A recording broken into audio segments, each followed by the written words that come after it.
Welcome back, everyone, to another episode of Lancescurv. Whenever you don't see us and our content on social media, you can always go to Lancescurv.com. 22 and a half years, almost 23 years of content, and still going strong. Also, if you're subscribed to this channel on YouTube, or you think you're subscribed to this channel on YouTube, please check to make sure that you're still subscribed. Somehow, some way, over from that end, they're removing subscribers at about the rate of between 20 to 50, if not more, a day from this channel. I wonder what loving soul there does that. We understand what it's all about. Anyway, we're not going to harp on the negative. We're going to keep with the positive and keep on doing our body of work and keep moving forward regardless. But Lancescurv.com is the place to be. 22 and a half years, almost 23 years of work there. So let me go into the chat room here. Mo Powers, welcome on in. And for those who are here, let me know how the sound is. We want to make sure before we move forward that we have good sound. And I also have to say two things. Tonight, Dr. Ade will not be doing a show, her Friday night show. Her schedule, she said, was so overwhelming. Sunglow Rays, thank you so much. It's always good to have you here. Always. When you pop in, I'm like, okay, we got it on and popping today. But Dr. Ade will not be doing a show today, and I'll put an announcement up in the community section of this channel for all those who didn't get it. Also, I'm going to say it again, like I said it last night. I'm sad to announce the transitioning. Well, if it's passing, it's sad, but if it's transitioning, it's good. But nonetheless, we're human. We love our individuals who we have come on the channel, whether they come to the chat room, just watch and we don't even know it, or they do shows. Brother Michael Hamer has ascended to the next level of existence. He is no longer in the physical here with us, but he's very much in our spirit, in our soul, in our lives, with the words and legacy that he left for us. You know, it's really funny, here today and gone tomorrow. We spent many hours at my home and many hours outside in the street with our tripod and our camera in an artistic way, in a very compelling way. We let Michael Hamer speak and we absorbed it wholeheartedly. Many people would say, hands down, he is the best. And I'd have to say pretty much he is. He's real and authentic. He was not some guy who wanted popularity, throwing on ox and dashikis and talking stuff. He was a real thing and loved by his family, loved by his community. He was authentic. He was not a paper thin YouTube talking head fraud. You could throw TikTok in there also, right? He was a real thing. And when he spoke, you felt his words. And it's really something to think about. And like I said before last night, on the show we had last night, that every time someone transitions, we should all feel a boost. A boost? People say, what do you mean? You're happy that the person transitioned? Well, number one, it's natural. And we're all going to find out what that is. What I mean by a boost, when they lived a righteous life, even if they had things about them that it didn't correct yet, because we don't know where we're going. And you know, when you go take a state exam, they say you have 2 hours to answer these 120 questions. But in the exam and test and obstacle course of life, we don't know how long this test is going to be. So there'll always be things about our lives that people will whisper about, bring up, say, whatever. But that doesn't count as long as we're trying to improve ourselves incrementally every day to be better than we were the day before. So with Brother Hamer, there was nothing like that as far as I could see. And if it was, it didn't matter to me. He brought so much. But the boost I talk about is to be jolted into a sense of increased sense of urgency. Many of us don't have a sense of urgency in this life. And then we're going to realize that we should have been about something. It's not about what many call living their best life, going to the toilet, urinating, feces, eating, sleeping, whatever, creature comforts, whatever indulgences. That's not what this life is all about. You got to make yourself better. You have to seek to improve in every way, mentally, spiritually, and physically. And when one of our own transitions, that should be a call to action for us to examine our own lives and say, what is it that I can do to improve? Many of us don't do that. Yeah, we can enjoy ourselves. Yeah, we can have a little indulgence of maybe, some of us might like to watch a sport. Some of us might like to do a hobby. Some of us might want to have chill time. It doesn't mean you have to always be marching every single day and busting your behind. No, you do what you do and you rest. You pace yourself, but have a goal, have an aim. And I'm just so proud to have been a part of what Brother Michael Hamer shared with the wisdom that he accrued in his life that left us all better off. That's the way it should be. You see, I don't want it to be where when I have my homegoing service or whatever you want to call it, that there are people in the back who are ignoring the things that I did and bringing up stuff that doesn't matter anymore. Oh, he said this. Oh, he did this with that person back in this year. Oh, he stepped on some toes. I'm going to tell you from now in life, I'm not going to make this about me, but I'm going to tell you, if I stepped on your toes, pretty much I did it on purpose. If I cussed you out, pretty much I had a reason to do so. So don't go on now trying to insinuate certain things. I want to repeat again in a meme that I heard. Whenever you say what you say about me or anybody, and you can use this, if you paint me to be the monster, right? In this particular chapter of our lives, and you paint me to be the monster, guess what? Read the previous chapters and tell the people what made me the monster. And you might find that you had a hand in creating it. So don't just go on an isolated way and try to paint somebody. How did they end up that way? But many people don't want to face that when they go and put out their propaganda about you. They're not going to tell you the part that they had, that they kept poking the bear. They kept doing something. And when you react, you become the bad guy. Isn't that something?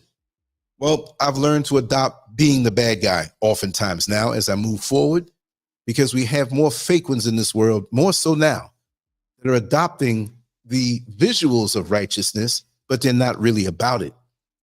And we're going to go on into our topic right now. And you know the title is How Colonialism Instilled Inferiority Complexes in Africans. Not just inferiority complexes, but we hate ourselves. We measure our existence according to the conqueror. And while we drive our luxury car down the street and go down and go into our mansions, we go down to get our pedicures and our manicures, and we get our hair done, and we go shopping and put on the best clothes that they're there. Lots of times and oftentimes we hate ourselves. We feel inferior because we're competing with other people that look like us to go up to. This is not me saying up to. You'll realize why I'm saying this. Go up to the standard of the European. Up to? What you mean up to? We have our own, but we don't realize it.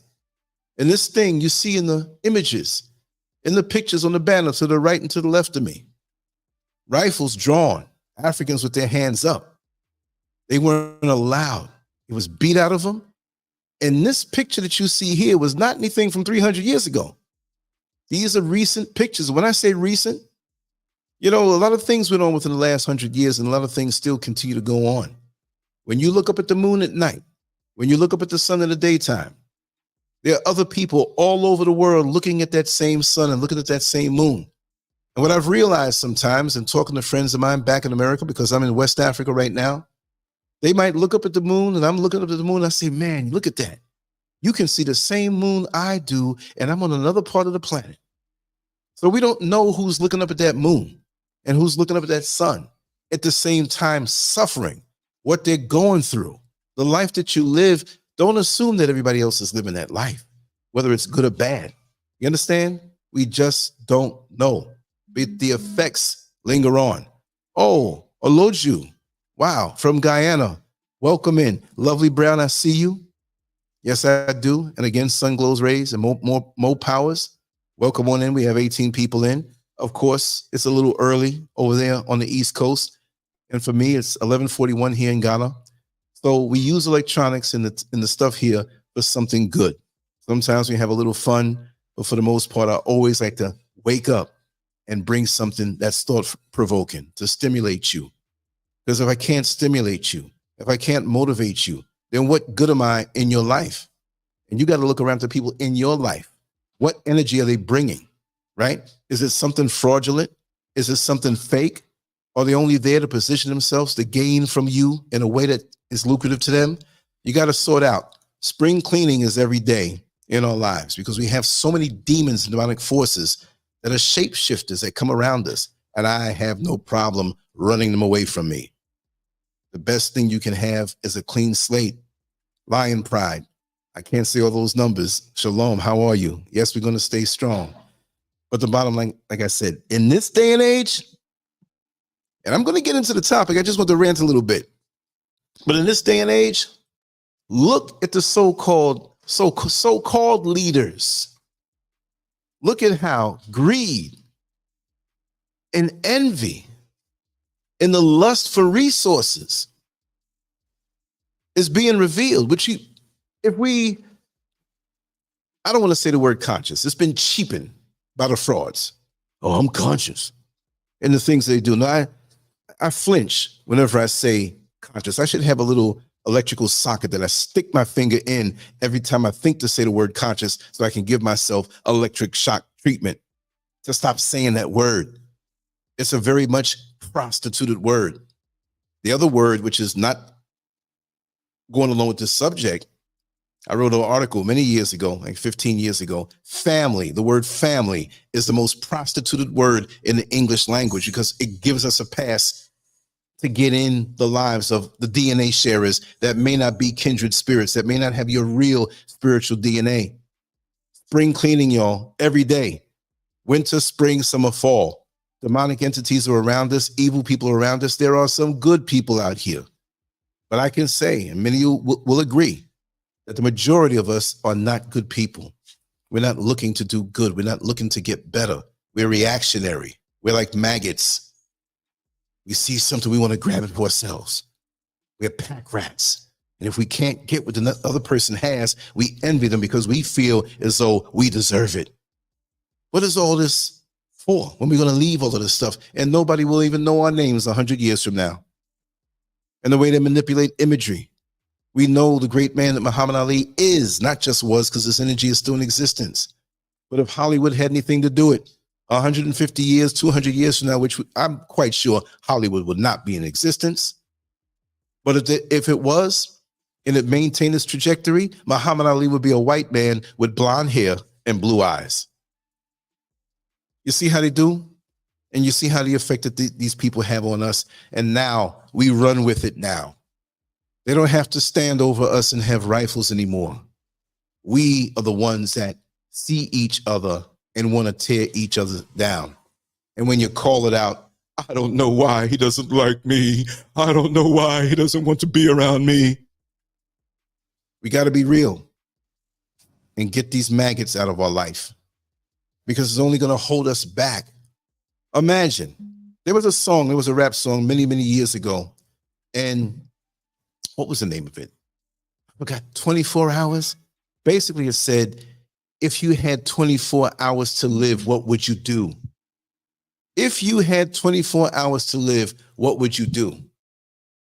And I asked that question many years ago. I believe it was in the mid-90s that song came out. And it was a pretty good rap song. It didn't have any cursing. It made you think. And I thought to myself, if I had 24 hours to live, many of us get to that point where we only have 24 hours to live and don't even realize it. But many people, I ask that question, man, I run through all the women. Man, I'd go to the bank and rob it. What you gonna rob the bank for when you ain't gonna be around in 24 hours to spend the money? You shouldn't rob it anyway. Well, some said they want to give money to their family, whatever. But the true character of the person came out by the way they answered that question. So why don't we live like we only have 24 hours left in a righteous way, not in a maggot-like way? Because many of us, you're looking at the person. I always tell people when I'm in front of them, either you're going to hear about me or I'm going to hear about you. We're all not going to be here to the same exact time unless we pass off in an accident somewhere together. So appreciate those who bring positivity into your life. And the ones who are only acting that way, but you know that they're fake and demonic, get rid of them on the spot. You don't owe an explanation. You don't have to tell them anything. Don't answer their calls. Get rid of them, block them, and delete. Too many people have access into our personal lives just by sitting around and observing our Facebook page and peeping and watching and looking and speculating. Listen, you got people that don't even know you, might not live anywhere near you, but they fixate on you. They fixate on you. They like you sometime. They hate on you. They'll right click and save your photos if they're bootylicious enough. We got all kind of entities and spirits floating around us, and I know more than anybody else. I'm not saying I know more than anybody else. I'm saying it this way, that me being online for so long and having to deal with these weirdos out here, self-hating weirdos, and I have a right to say it. And I'm very eccentric myself. And there are people who will say that I'm weird too. And I embrace my weirdness because it's uniqueness. We've gotten away from it, but some of us are just strange and weird. Renee Green, welcome. Welcome on in. I'm glad to see everybody here. I'm going to read off something, and the article will be on Lancescurv on the same very, on a post for the same very video. Everything I'm reading now will be there and is there already now. So anytime you're thumbing through stuff, you want to see the old stuff, the art, the writing, everything, just go ahead and go to Lancescurv.com. Let me start out by saying this. Africans have always had rich histories and cultural uniqueness. Though not totally perfect, they have shaped and informed our sense of being and identity. Imperialism and capitalism birthed slavery and colonization, and these destroyed the sense of identity and being of Africans, leaving them with a perennial sense of inferiority complexes reinforced via education and religion. Say it again, via education and religion. I'm going to wait to the end of this before I say anything. I could roll on that one, what I just said, education and religion. And you know it, you all can too. Africans need to transcend their inferiority complexes, historical as they are, by engaging in a thorough process of decolonization. In this age, it goes without saying that African peoples in all parts of the world grapple with embracing their original holistic sense of identity. The African citizen is continuously barraged with an unending influx of colonial and neo-colonial propaganda, being viewed as subhuman through the Western gaze. The interplay of slavery, colonial conquest, and neo-colonial domination has instilled in Africans is a mythic yet thoroughly concrete sense of a debilitating inferiority complex. Africans, through centuries of imperial domination, have internalized the image of their oppressor, yearning to become like them while tragically negating their own organic identity. The imperialist and capitalist subjugation of African people via slavery and colonization was mainly cemented by the racialized notion of racial superiority, whereby Europeans assumed to have a superior, rational, enlightened civilization than the rest of other races in the world, which they viewed as barbaric, savage, backward, and in need of redemption. I have to cut it on that one. I'm trying to hold myself. It's like you got to go to the bathroom and you're trying to hold it. You hurt me, get out the bathroom so I can go, and it starts dripping down your leg. Look at the world now. Barbaric, savage, backward, and in need of redemption. Nuclear bombs, missiles, war. And they're the leaders? And what do these leaders look like for the most part? Even the ones that look like us are more submissive and following the lead of that one who is barbaric and savage and backward. Pardon me, I'll continue reading. Europeans invented the conception of race to vindicate their greed and quest for power over those that they deemed weak, inferior, and backward. It was this mythical conception of racialized domination abetted by education, religion, laws, mass media. Mass media, y'all. Way back in the day, there was no mass media, but they're damn sure using it now for their purposes to keep our minds chained down. That the notion of white supremacy and black inferiority were constructed, and this exists to this day. Such a racial sense of superiority was purely conjured to justify imperial conquests of foreign lands and their peoples at a time when capitalist profits became their sole pursuit. The domination of African peoples was thus achieved through the instruments of education and religion and gleaned from the European gaze. The way they saw us, the way they molded our minds through their education and religion, and we suck it up every day. I'm out here in West Africa. And yes, I know there's Christianity, but this thing is a poison to our people every corner. I'm way up in the mountains, and on the other side of the mountain, 5 days out the week, they're out there at church 5-6 hours into the night, singing to the white Jesus. I don't understand it. And I won't even go in more on that. Later on, I will. But we're intoxicated with this thing. And if you don't get down with it, you're demonic, you're evil. You can't be part of us. Well, as dumb as you all acting, do you think I want to be a part of that? You can't do anything for yourself in your own country with your own resources, and you allow other people to come in and take it. And you work for pennies on a dollar while they take your riches. They're robbing you.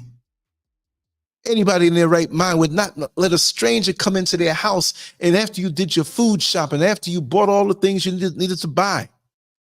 I'm not materialistic, but let's say you had a nice sound system over there, a nice television that you worked hard for, which you should not be watching like that. And I'm trying to make a point here. Your refrigerator is full. Your bills are paid. Everything's good. And not only would a person knock on the door, they kick the door in and start walking out with your stuff. That's the same thing they're doing here in the motherland and anywhere we are with what we have. And we say, turn the other cheek. I say, pull out that, pop the other cheek, their cheek. Pow! To make the sound effect, because if I said the word, somebody's going to say, oh, he's just so violent. We need to have this video taken down. Let's thumbs it down. Let's complain to YouTube. He's talking about us. But you don't complain to the news programs that broadcast those who stole land, right? And want to kick the other people out, which really is not my concern. It's my concern is the other people who they treated bad, who look like me, who are there. There's so much going on in this world.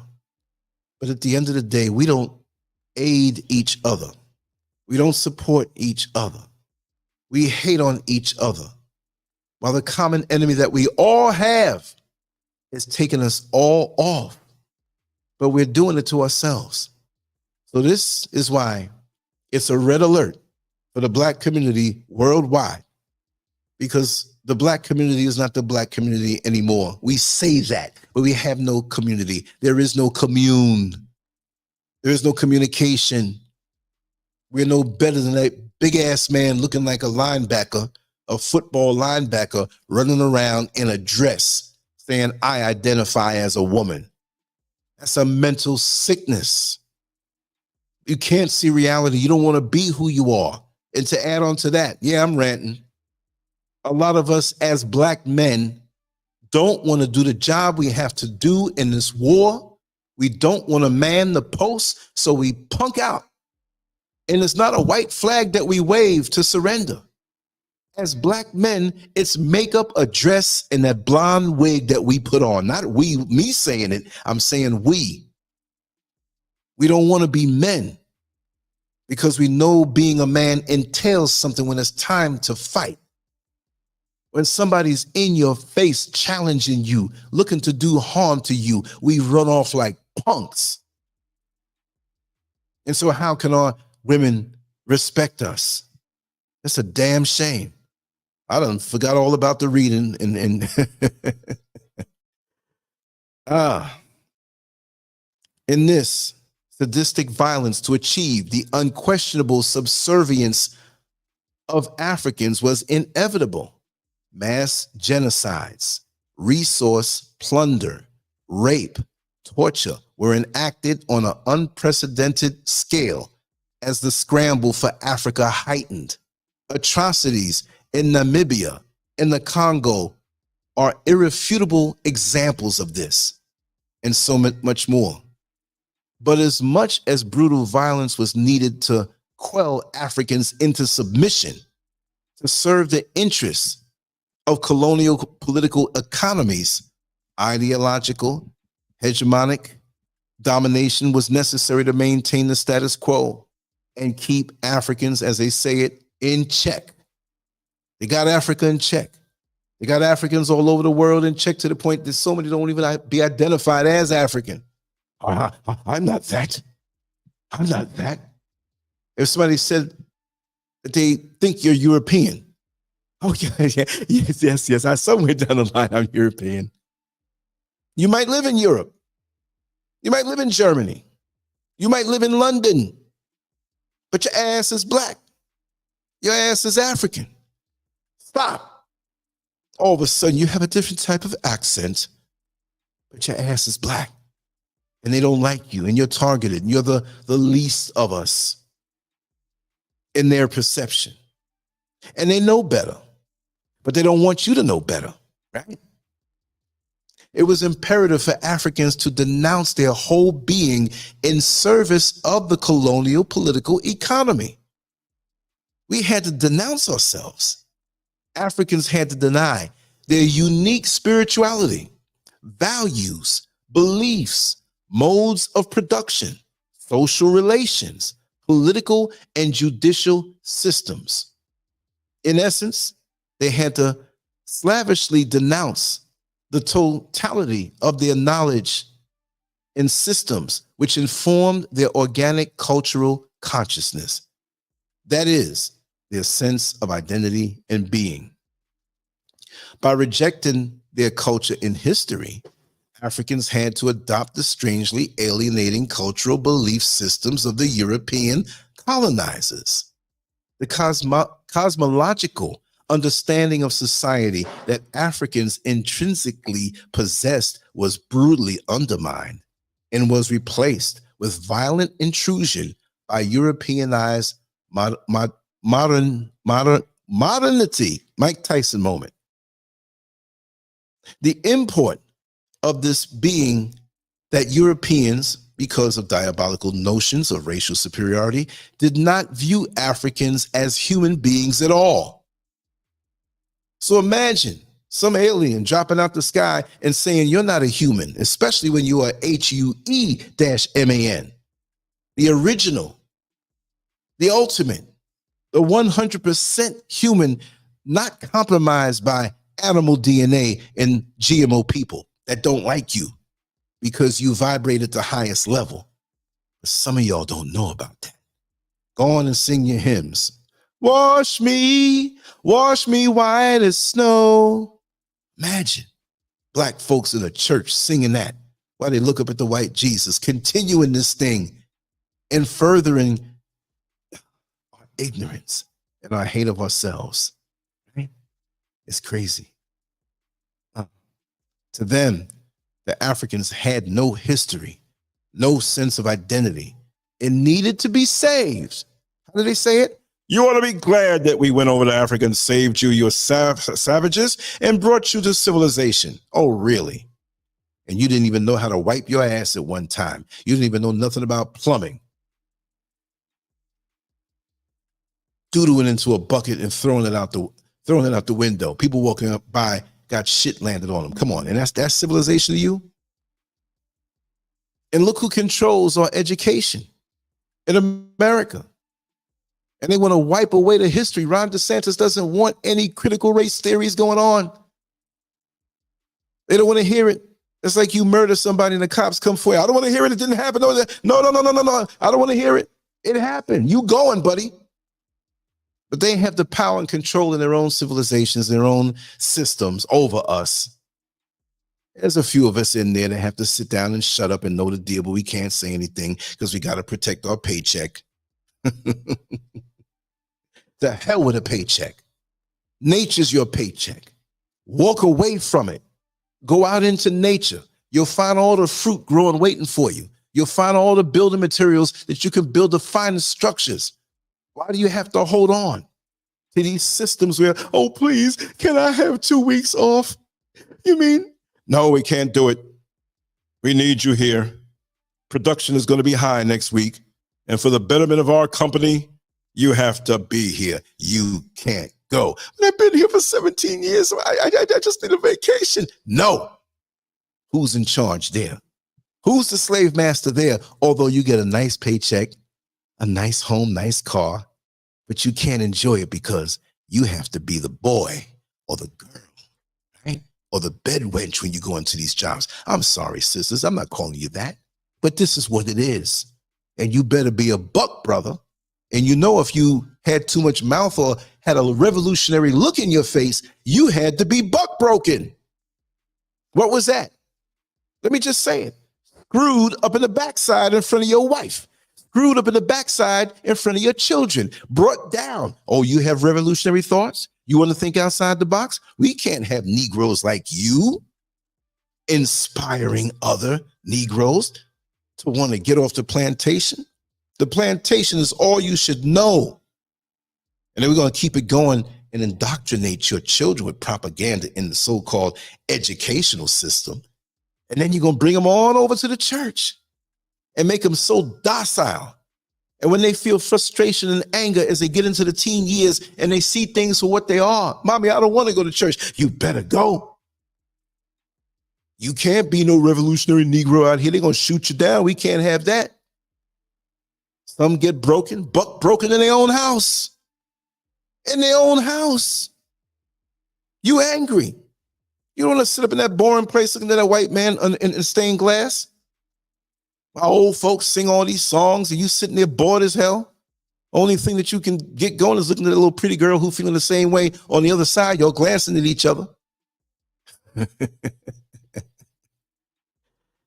It is crazy. In colonial times, the knowledge systems of Europeans regarded as superior and infallible intellectualism totally discredited indigenous oral traditions and wisdom as illegitimate methods of storing cultural records.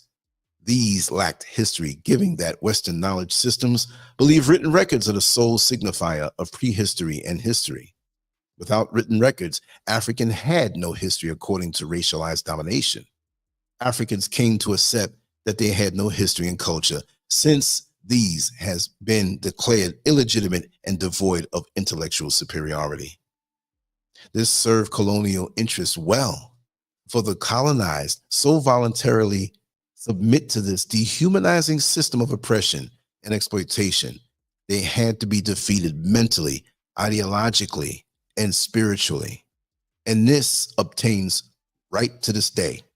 The Africans viewed Eurocentric education and religion as the only avenues toward material success.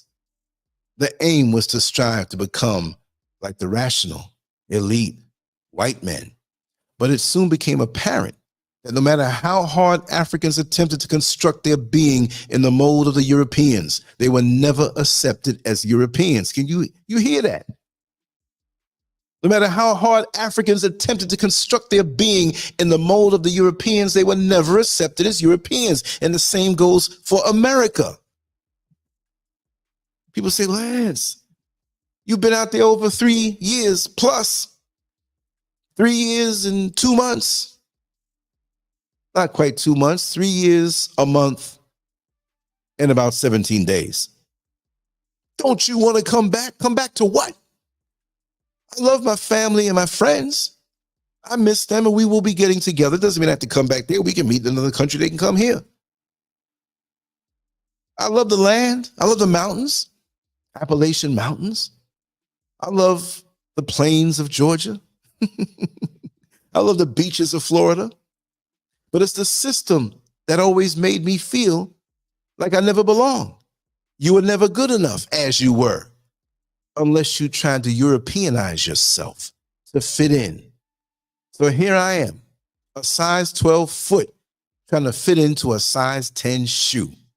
And you got to walk and act like you're enjoying yourself. Let's go for a 10-mile walk. Oh my God, my feet are going to hurt me. And there you are looking like you smiling, but you're grimacing from the pain of not ever being able to fit in.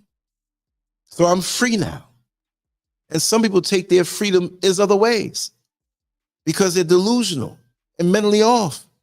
They feel the same pressure I do. But for them, they want to throw on a dress. I'm free this way. Yeah, you're free of being a man because there's certain requirements of you in this particular day and time to fight your real enemy, to free your people from the real enemy, not to go overseas somewhere and come back in a body bag, come back in a coffin with a flag of the oppressor on top of it. And they're going to mock your family and hand your family this flag. And you feel so proud. And if they lived, they might end up as a homeless veteran. And don't be black in a homeless veteran.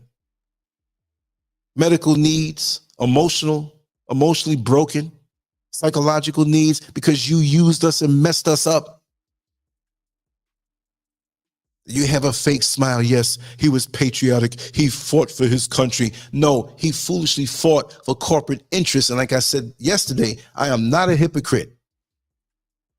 I don't feel that if in America we are suffering, that we need to go somewhere and fight for the one who's making us suffer. But for those who have gone, maybe they didn't know, maybe they needed a job, maybe they felt patriotic and didn't realize they were fighting for the war machine that oppressed us. At least, war machine, deal with those accordingly that come back.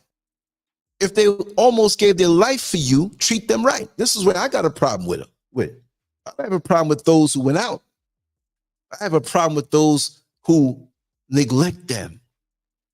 You go to the courts and they talk lots of things and, oh, deadbeat dad. Well, America's the biggest deadbeat dad because they don't take care of their own.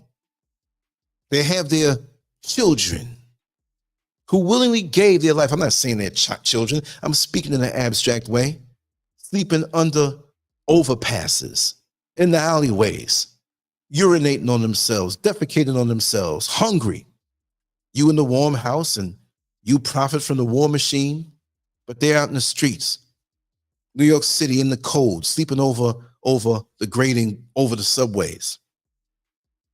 America's the biggest deadbeat, but so many of us understand this and know this, but we still want to fit our size 12 foot into a size 10 shoe. Uncomfortable, afraid to say our feet hurt, or else we'll lose the gain that we have in this system, which is not really a gain. How many of you have ever sold a house or sold a property and you're attached to it because this property you have memories in, you love it, you know, birthdays and marriages and even transition when families got around and soothed each other. When it comes time to sell that house and you see those who are in the banking industry, the financial industry, they're selling your home. It's nothing to them. You got to pay this for that. You have to pay this back bill. You have this in escrow. You have the blah, blah, blah, blah. Chop, chop, chop, chop, chop, chop, chop, chop. Boom, you're done. And you're sitting here like, look at how they're just chopping up my life. Yes, you sold it and you knew what it was going to be, but you see how it means nothing to them. So how are we going to deal with people that we don't mean anything to them? Even some of our own, they're so hyped to want to be more like the European, that those of us who embrace ourselves and our true culture, we're an annoyance to them. They don't want to be bothered with us. So you know what? If I have to walk this life alone, on a path alone, I have nature, I have my creator, and I have my destiny where I'm going once I leave this earth. because this ain't forever. And you got to have some kind of conviction. You got to have some kind of integrity. I don't punk out for a little money waved in my face. I could have done that a long time ago. I could have had a lot of money for a lot of reasons. They send women your way. I don't punk out over a damn blowjob. I don't punk out for status in your system. I don't want none of it, because I'm going to have to answer to that one day, and it's coming. You don't even own your own body. Matter of fact, even the body you have, are you controlling the beat of your heart? Oh, heart slowing down. Let me push the button to keep my heart going. You don't even control that. Huh? When you're sleeping, do you control your breathing? You don't. You need that. It's vital. You don't know the state of your internal organs. You ain't controlling that. You can aid it by eating good food, natural food. But we're at the mercy of so much, and we're walking around with our ass up on our shoulders the closer we get to the European, and he don't give a damn about you. I can't get through this reading because I'm ranting too much, but this is what it is. Hold on one second. Thank you so much. Oh, my God. My juice. Let me get a little sip here. Give me a second, family.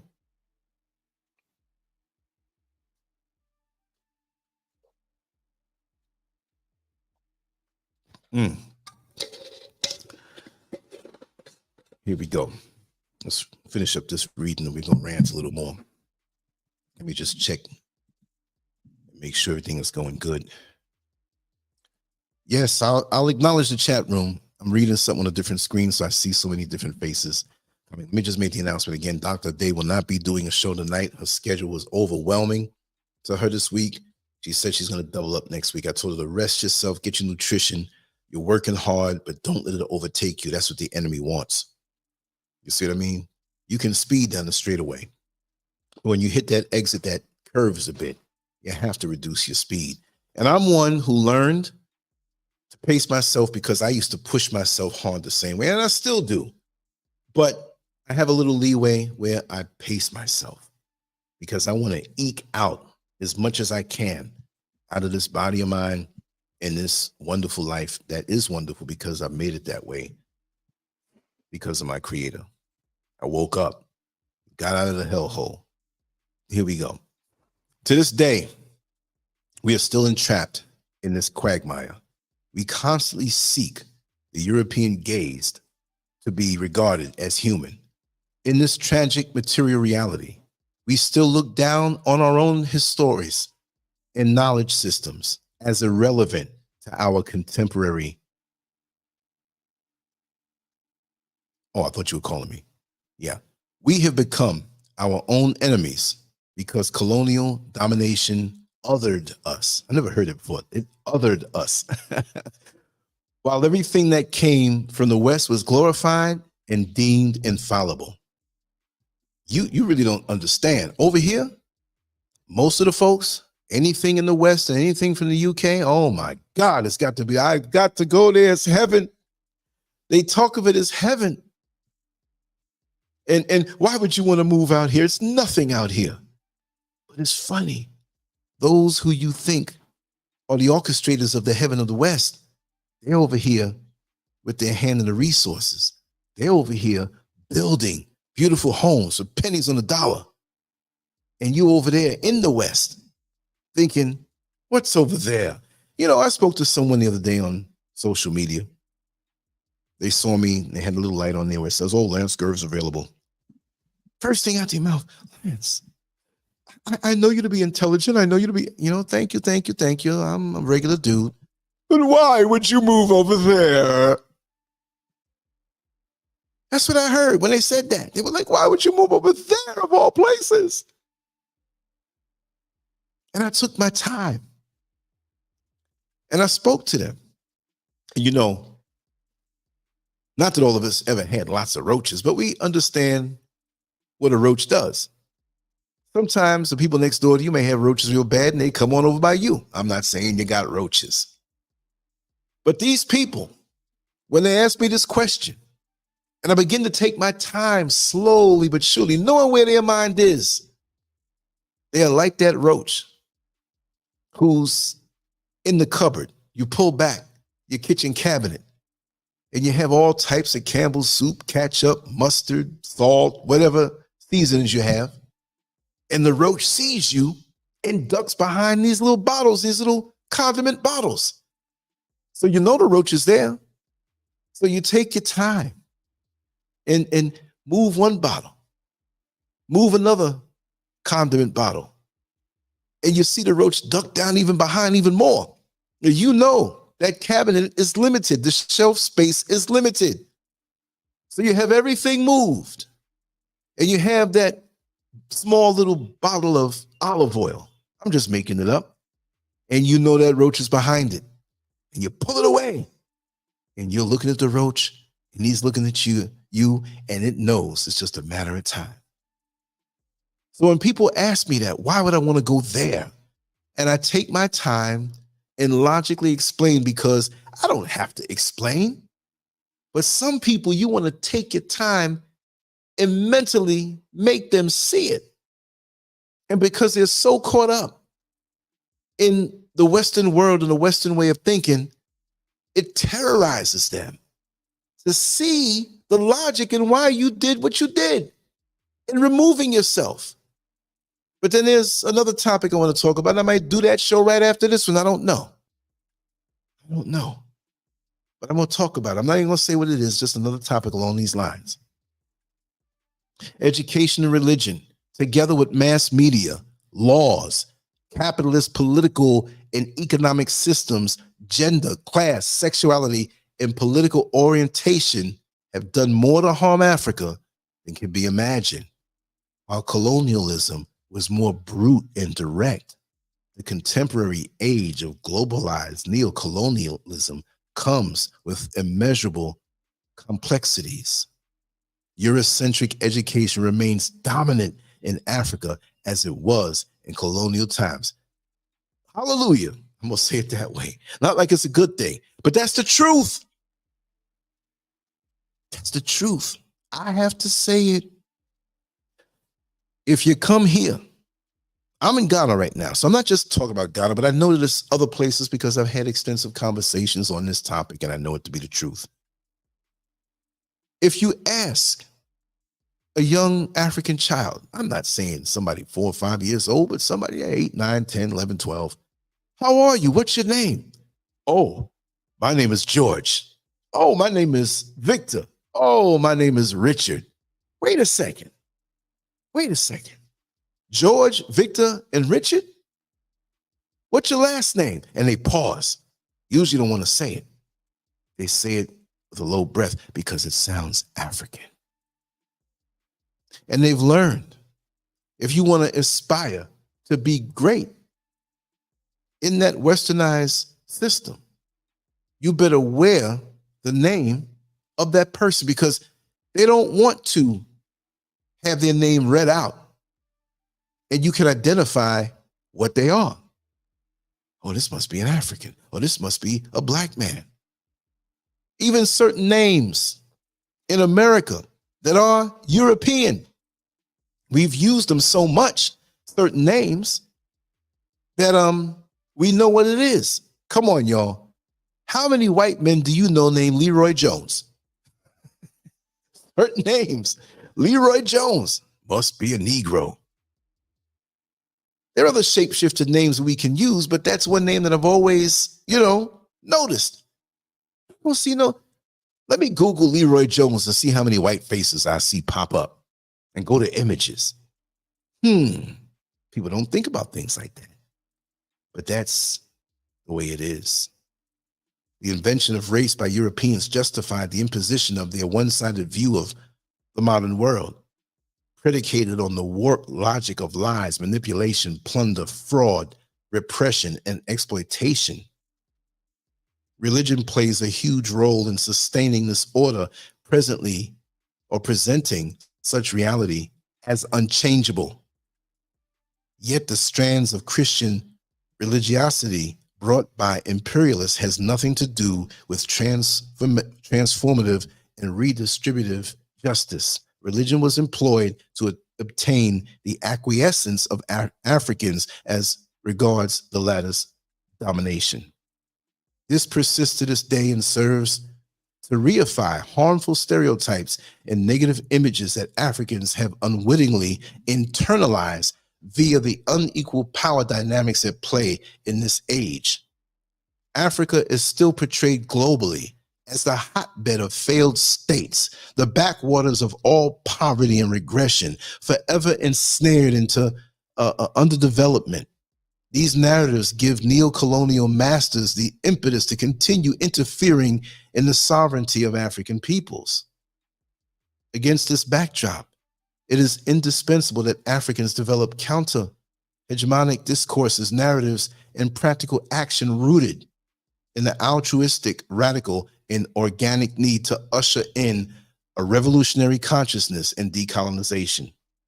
Africans need to realize that their own sense of identity is not inferior simply because of some invention called race.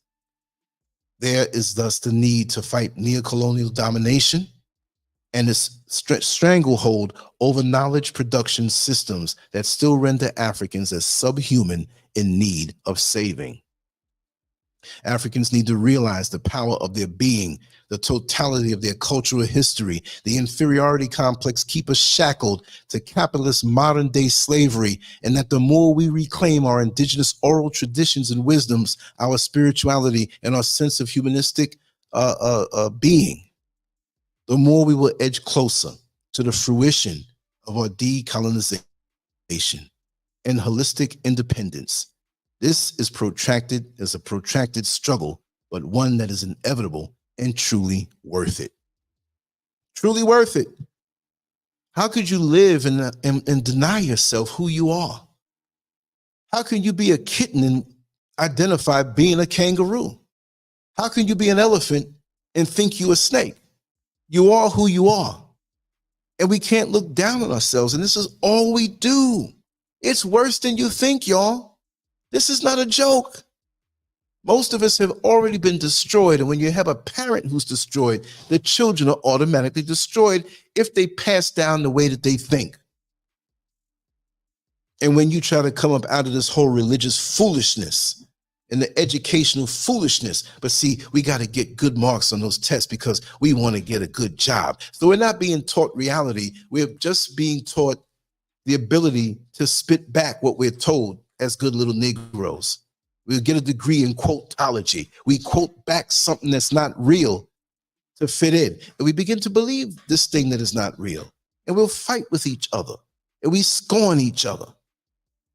You see a beautiful black woman who has her hair natural, and automatically you don't like her, fellas.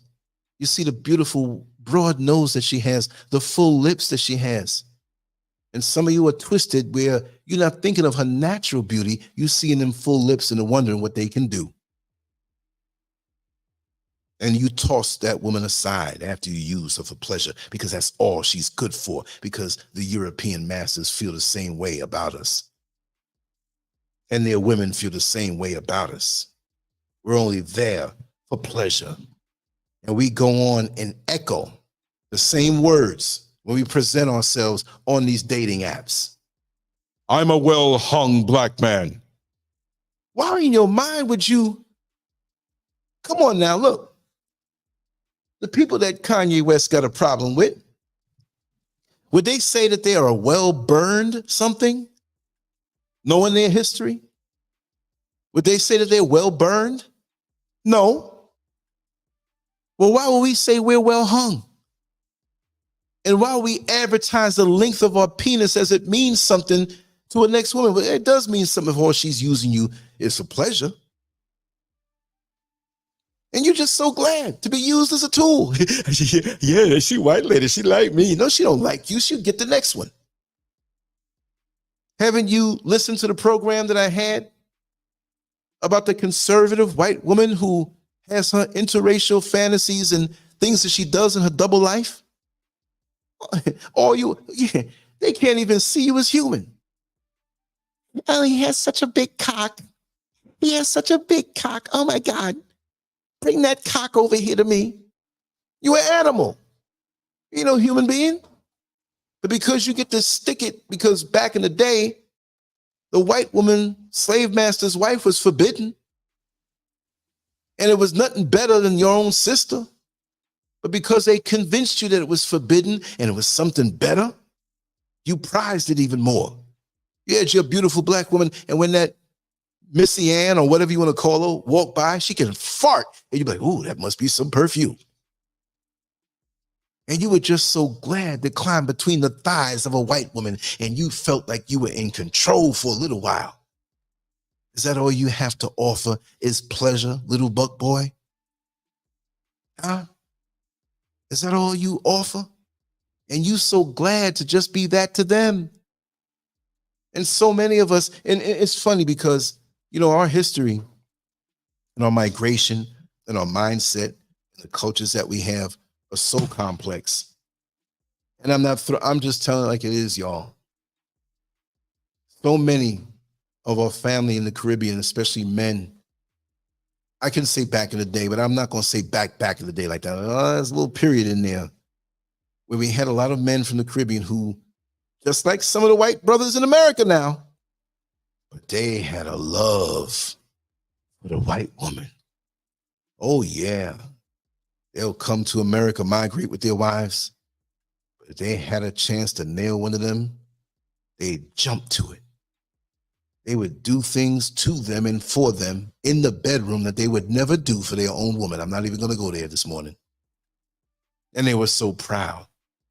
And these women just knew that all they had to do was snap their finger and you jump. This is why in the modern day, when you see many of these women, European-minded women who don't look like us, when they see in the black man no desire for them, they catch an attitude. Because Negro, I'm supposed to be the creme de la creme. And when I come in your presence, you're not even supposed to even show your woman any love. You want to piss one of them off who think that way? You show your woman love and respect. And it shouldn't only be where you're motivated to show your woman love and respect because that white woman's there. It should be that way 24/7. But when they observe you honoring your woman, your black African woman, and worse, when they see that woman respecting the man. So these types of entities, they're in heaven now when they see us battling each other on social media. They want you to have that feministic mentality. Well, why do you want to have the business with your husband, girl? And they try to talk about girl. Girl, we need to, have our own. But she ain't leaving her white man. But she wants to see you split. Any kind of unity between us must be split and destroyed. You talking about the war where they're about to drop bombs all over the world? There's been a war on us and our mind. Whenever you're reading the book, whenever they see you reading the book, number one, the scariest thing is for them to see a Negro in their mind reading the book. First thing they want to know, oh, what do you have there? What are you reading? Oh, I'm reading the autobiography of Malcolm X. Would you care to take a peek? That's not suggested reading from them. You're not supposed to be reading that. You're supposed to be reading about how honest George Washington was and how great Benjamin Franklin was. When you go out to an area here in Ghana, Benjamin Franklin had some say-so over this particular area. I can't remember what the area is, but it's close by. And we did videotapes over there, and I will be going back over there shortly in a few weeks. But the bottom line is, I had a chance to go down in the ground to an underground tunnel. Okay, Jamestown, Ghana. Jamestown? How's a part here in Ghana called Jamestown? Like Jamestown, Virginia. So Jamestown over here where they brought slaves or enslaved us because we're not slaves, pardon me. And Jamestown over there? How did he come all the way over here? You know how long that plane ride is coming over here? 9 hours one way, 11 hours the other way, depending on if you're going to New York, you're going straight to Florida, if you're going to a layover. And they were on boats. And they had the gall to come over here where you had civilization already and take it from the people that were here and put their foot down, like they putting the foot on your chest when you're on your back and defeated, and they thump their chest. I'm the winner. Yes. And they named it Jamestown. And Benjamin Franklin, I'll clarify the history, but he had a lot to do with what was going over here. And these are our white fathers that we have to accept to the delight of the slave master and former slave master. We have to act out in front of them. We have to act as though we are beheaded. We have to act as though we're castrated. You see, we got two heads as men, and they're both powerful. But the head up top forgets sometimes to control the head on the bottom. And when we get so caught up in just pleasure, because there's pleasure when you do utilize the little head down on the bottom, but you just can't go all in with that. You must know that you have to direct that a certain way. And there's a responsibility that comes with pleasure and commitment and wisdom that you should be conveying and sharing with your children. We just jump on and want the dessert and we don't want the meal. So what happens when you eat the dessert and don't eat the meal? Usually the dessert is a little sweeter than the meal. Usually the dessert has empty calories and not much nutrition. So spiritually, we are weakening ourselves when we go after just pleasure. And when we want to go after that highly processed. And when I say sugary, I don't mean the white woman's sugary and sweet. It's bad for us.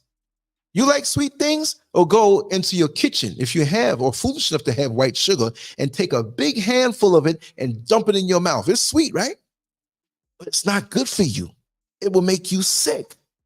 It will totally disrupt your system. Let them have their women. It's no good for us. Am I hating? I'm showing love to my own community, to tell them what to stay away from.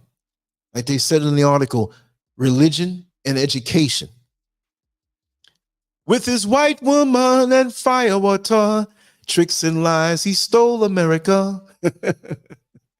The original owner of this nation is cooped up on a reservation. Oh, I could tell you the words of that song when I was 3 years old. And I got in trouble in a history class because I was in the back bugging. The teacher, I thought, walked out the room and I busted out, with his white woman and firewater. Lance, come to the front. That's hateful. I said, no. What'd you call it then? History. I was always the class clown, but I always had a serious side to me. You're daggone right. You see, so we go and we do so much when there's none of them in sight that we do to please them and get a pass. A pass for what? I don't want your ideology. I don't want your system. I want to be around my own, but I want to be around my own who understand what's going on. Because even here where I live now, in West Africa, oh, there is so much ignorance. So much ignorance. There's so much of a yearning to want to go to America, to want to go to the UK. And they ask me sometimes, why do you want to stay here? Why did you build a home here? Why did you want to come to a place like this? And I asked them the same thing. Why would you want to go to America? As a matter of fact, within another week or two, I'm going to hit the streets early in the day, pitch my tripod, hook up the camera, and ask people who want to talk, if you can go to America now, would you? And what do you think of America in the UK? I'm going to trick them now.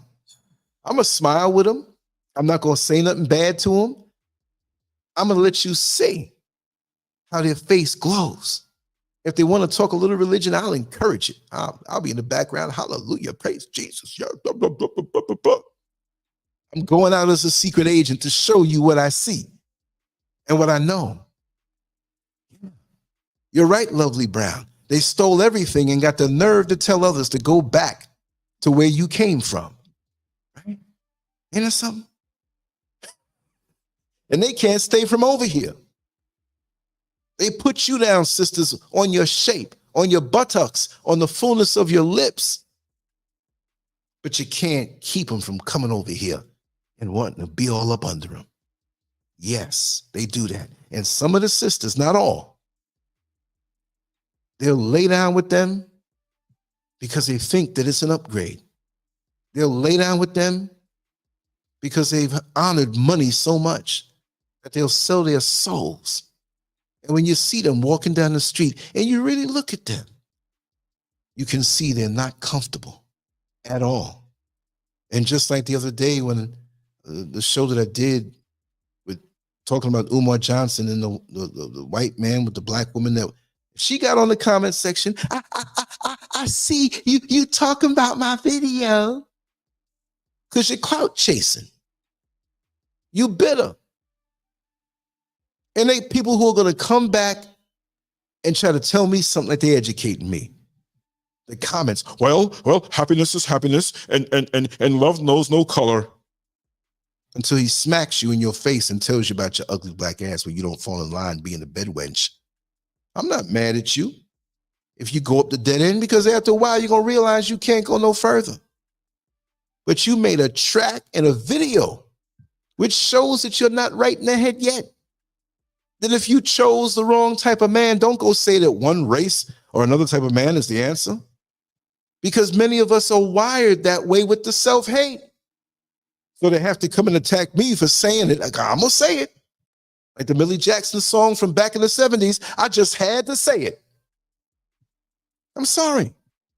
You ain't going to kill me with emotional constipation. I'm going to say it. I'm not going to hold it in. Sitting there crapping in my pants and stinking. And now I'm going to be embarrassed because y'all going to laugh when you see the big brown spot in my pants. No, I'm not. You can be right next to me. I'm going to pull them pants down, look you in the eye, vein in my neck, and push it out. I ain't messing myself up. I don't have them kind of restrictions, and I ain't got that kind of shame. I have no shame. Y'all know I used to be a male stripper when I was doing bodybuilding. I ain't got no shame. I'm not a whore for money, but if you gave me $1 million right now and say, Lance, take your chubby fat behind out and walk down the street butt-ass naked, I'm doing it, but you're going to pay me first. Yes, you are. I ain't stupid. I'm not a whore for money, but that kind of money I can do a whole lot with. Imagine that. What would Lancescurv do? Would I go out and get a Bentley, Rolls Royce? Nope. I'll do something so powerful and take my time. And I don't want to hear nothing from nobody who ain't down with me in my corner that way. Only those who are in.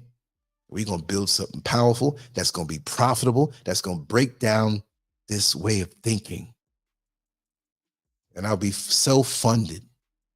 And I'll tell it like it is. And I know that they'll be out there looking to get me. It'll be hard to get me because I'm very disciplined. You will not see me up and down and around because I know I'll be a target. But there's so much of us that still continue to stay on. See, that picture that you see in the banner on both sides, but mainly the one on the right side. And that white man knows, you see the one next to my face? He's looking into the camera. There's a camera there. There's a camera there. See, we see these pictures and not realizing there's video cameras and regular cameras there. Look at the brother, the second one from the left, both of them. The one under the rifle on the far left, and the one next to him, they looking in the camera. And look at the brother there sitting there. See the word colonialism, the I and the S in colonialism? Look at his face. Yeah, he's a revolutionary because he's thinking that white man ain't looking. If I can get that one with the rifle, it's on and popping. There's always one of us like that. The ancestral spirit is always there, ready to resurface at a moment's notice. And sometimes you may think, oh, I could never be that bold. But sometimes when it's called for on a divine level, you find yourself to be so strong, so bold, and what you want to express that you could never put the words together to express, it comes out perfectly to the point where afterwards you're like, and people are like, girl, I don't know what got into you, but you put it down. You ain't got to worry about getting fired. You just put them in a place and they could not do a damn thing because they know it's the truth. And the brother's the same way. Hey, man, I don't know what happened, man. Malcolm X got up in your ass, man. Man, you told them off.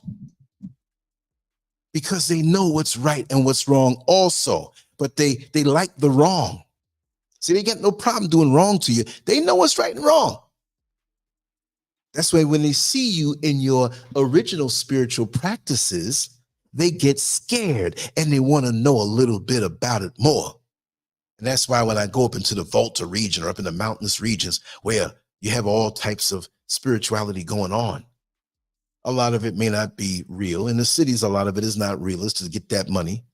When you got to go far and dig deep, trust and believe it's real. And what do you see coming down the mountain trail? Becky, what are you doing up here? And you know they're coming from learning something of ours that's very powerful.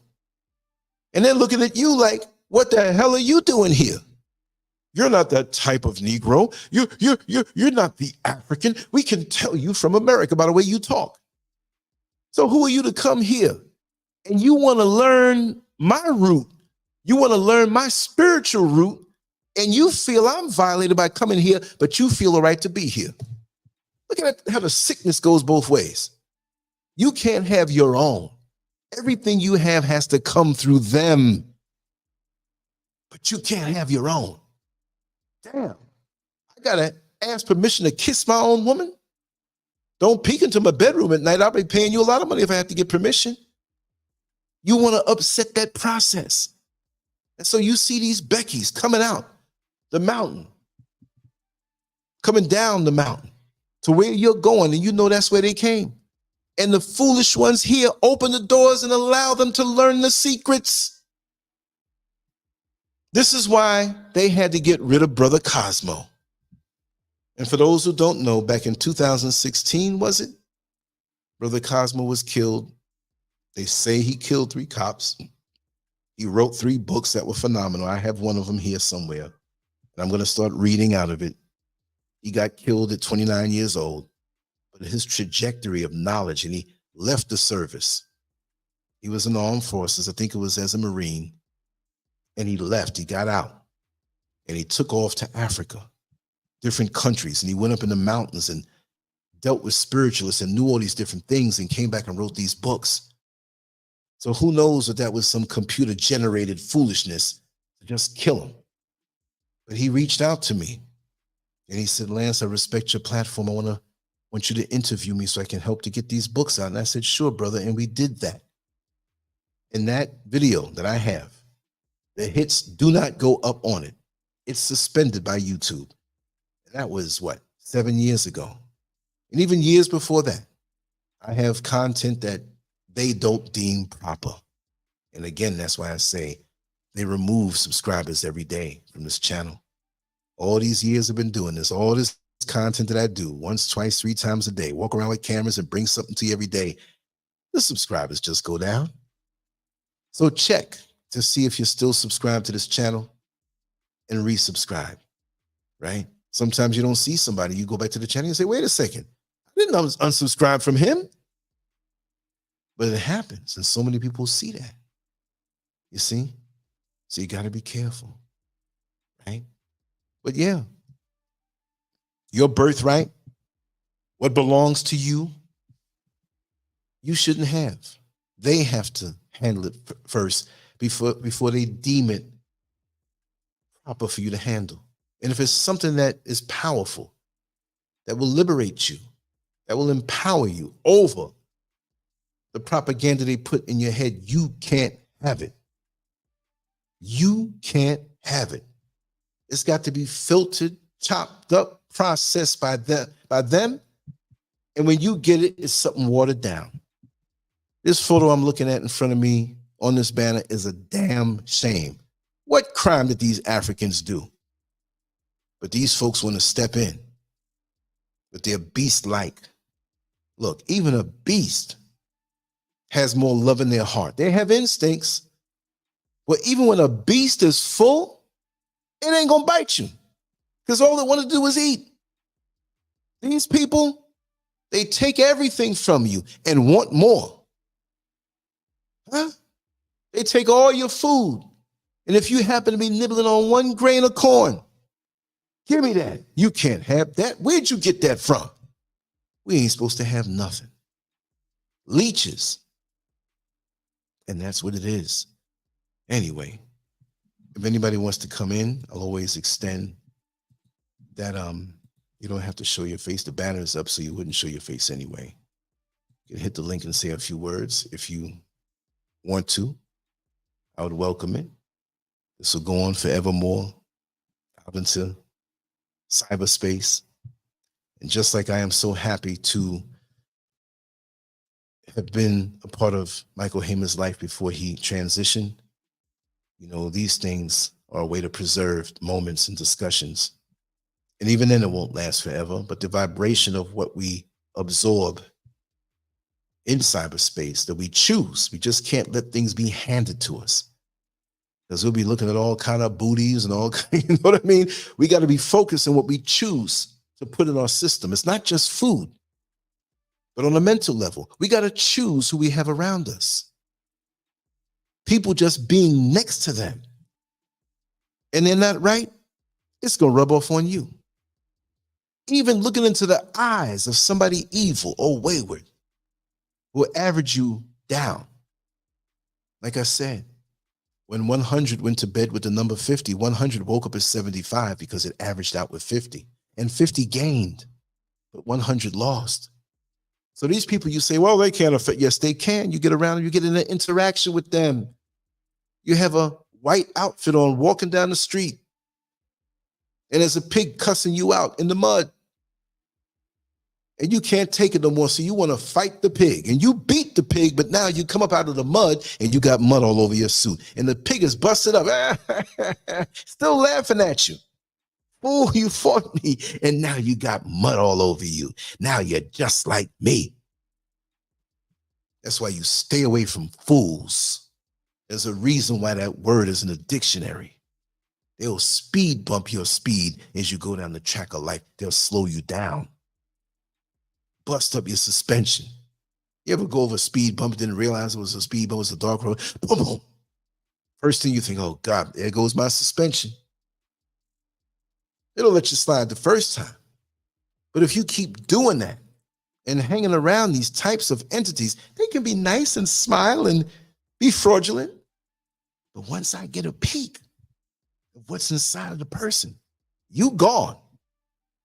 You gone. They don't have no problem with that. Lance, go to your locker and pack up your belongings, and here's your pink slip. You know what I mean? Have a nice life. That's why you got to get on your feet independently, and you fire some of these jobs that are oppressive. And some of us are just like some of these Africans with their hands up. All those Africans right there. Now, I don't know how many people were in that photo with rifles around them, but they're mighty close to that white man with that rifle. The other one got a rifle on the other side, and his hands across. He's looking at the camera person. You mean to tell me if all of them got up and rushed them, they couldn't get that out of his hand? Hey, if I got to be the one shot first or second or third, I know all the other ones, and they all got the balls to turn that rifle around on them and get them out of there. Or maybe not get them out of them and find a little hole and bury them somewhere. You got the nerve to put that on me. That's worthy of deletion. You know, we can't say certain words anymore. Yes, Tanya, I see you coming on in. I think there's a little more you have to do. It says devices not connected. There's some prompts that you might have to hit to come through, and I'll let you right on in. Just come on in, Tanya. And if you can't for some reason, come out and hit the link again. But I believe when I see it this way, it's something more you have to hit on your phone. So just take your time. Continue talking. Okay, we have Miriam here. Tanya, continue to connect yourself. And Miriam, we have an echo, so you might have to turn something down. Okay, thank you so much. Keep working on it, Tanya. And Miriam, the floor is yours. Just unmute yourself. Unmute yourself, Miriam. Your phone is muted. There you go. Hi, Lance. Talk to us. How are you? I'm struggling, but I'm okay. How are you? Oh, I'm good. I have an echo there, Oh, so I sorry. can't really talk then because you got to do something to turn something down on the volume. You have a computer in the background? I stopped it. Okay, because I'm hearing myself talk. Uh, So let what me I, get off and come back in. okay, Let me get off. okay, Okay. Okay. no problem. And Tanya, you were there, but for some reason it didn't go all the way. There are little prompts that you have to hit. So I'll drop the link again. And after this, I'll kind of wrap it down. But I will be back sooner than most people think because it's something I want to speak about strongly, straight from the hip. There'll be no reading in that one. No reading in that one, which nothing's bad from reading because you got to have some kind of grid work from which to, base your topics on certain points that you want to hit. You know, yeah, I see that, Tanya. I would love for you to come on in. Usually, the things you have to hit, like to let your audio come through, to let your video come through. If you come through with video, nobody will see it because I have the banner across. Although I will see it from my end, but nobody else will see it. So try to come on in again. I'm interested to hear what you have to say and to what Miriam had to say. All right, there's the link again. And I'll kill a little time, but first allow me to drink some of this juice. And I'm here.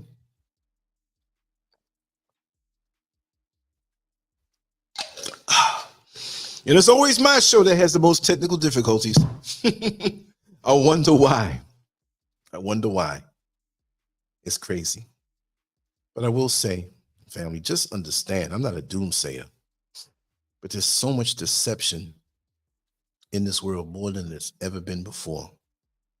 And when I say top, I'm not saying the leaders of these countries are the top, but in their mind, they're the top.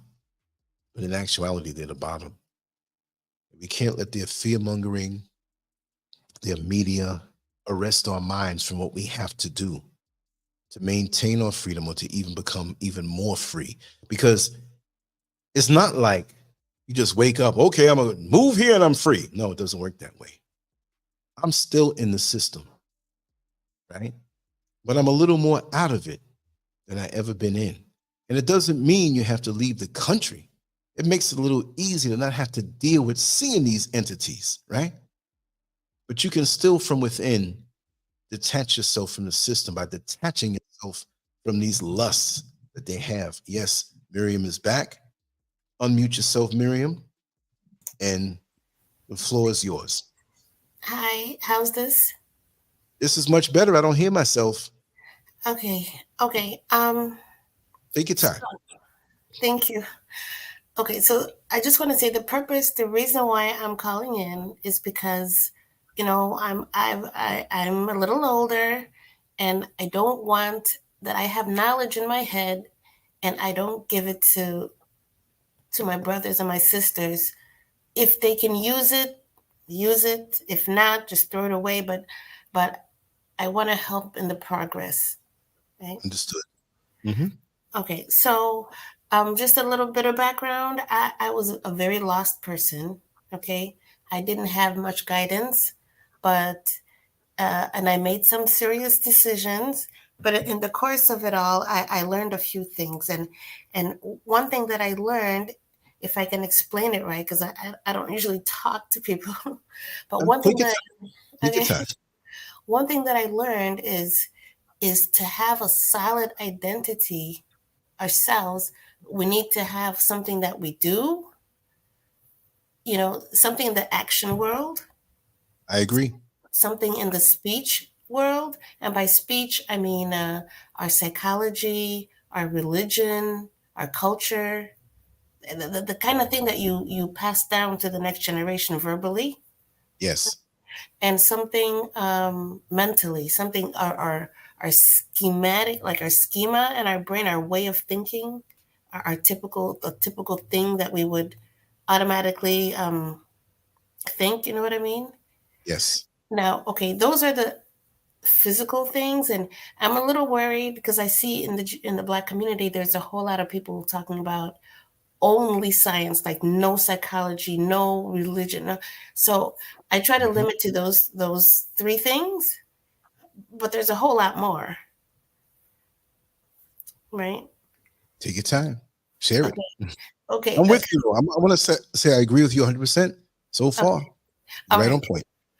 Now, if I wanted to really expand it, before I even got to the physical, I want to say there's our ancestors on the ground. There's the actual, the ancestors under the ground, which we are standing on, almost literally on their shoulders. Okay. And then comes the action, the speech, the thought, and then above the thought is a realm that I would call chaos, where everything is mumbled, jumbled. There's no order in there, or at least there's no order that we understand, but it's all there. Right. And then above that is like, I don't know, nirvana, paradise, Garden of Eden, like that. Understood. Okay. So when someone is oppressed, I think they get shoved into only one of these realms. Categories. Yeah. Yeah, and categories. Okay, and in our situation, I think in the past we were pretty awesome people. You know, the pyramids were made, the Shango bone, the advances that we've done agriculturally throughout Yes. Africa. I think we really should pat ourselves on the back. We come from awesome DNA. Yes, exactly. Okay. And it's so important. I really try to tell my children this constantly. I think they're a little tired of me, but you know what? We have to do it that way because the propaganda for inferiority is nonstop also. So we have to be nonstop. Okay. So I try to continually tell my kids that. Okay. Okay, so we've been with the whole what do you call it, slavery, transatlantic slavery. I think we got pushed into only the physical category, and like you were saying, now we brag about the size of the private part, you know, Mhm. like if where I know I have this coworker at work. She judges everyone by, oh, light skinned guy, this dark skinned guy. Like it's all Oh God, physical. yeah. And it All should not, physical. yeah, and it should not be only about the physical, but that's where we are right now. And that's why I think um, someone with a speech, someone who yells, who shouts all the time, we think of them as, oh, he's righteous, only because the yelling is almost physical because it's so loud. You know what I mean? That's right. But but but we need to get out of that. We need to understand that and get out of it. Um, now, Take your time.